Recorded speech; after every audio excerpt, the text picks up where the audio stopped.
അസ്സലാമലൈക്കും മക്കളെ, ഞാൻ ഇവിടെ ചെറിയൊരു വീഡിയോ ആണ് ചെയ്യാൻ പോകുന്നത്.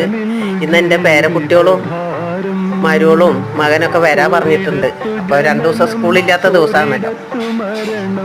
അപ്പോൾ ഞാൻ അടിച്ച് കോരിയൊക്കെ വൃത്തിയാക്കി ഒക്കെ ചെയ്യാണ്. അത് കഴിഞ്ഞ് തുണി അലക്കിയിട്ട് ആദ്യം രാവിലെ കുറച്ച് തുണി അലക്കിയിട്ടു, അത് ഉണങ്ങി. വീണ്ടും കുറച്ചും കൂടി ഉണ്ടായിരുന്നു, അത് അലക്കിയിട്ട് ഇനി ഇടണം. അപ്പോഴത്തേനും അരി വേകും. അപ്പം അതിൻ്റെ സമയം കഴിഞ്ഞാൽ മീൻ വാങ്ങിച്ചിട്ടുണ്ട്.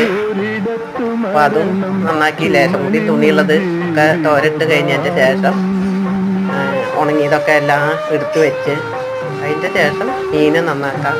അപ്പോഴത്തേനും അരി വേവുള്ള അരിയാണ്. അപ്പം അത് ആദ്യം ഉണങ്ങിയത് ആദ്യം രാവിലെ കഴുകിയിട്ടത് ഉണങ്ങിക്കുന്നു. ഉണങ്ങി കിട്ടാനാണ് ബുദ്ധിമുട്ടാകുന്നത്. മഴ പെയ്യും ചെയ്ത് കഴിഞ്ഞിട്ടുണ്ടെങ്കിൽ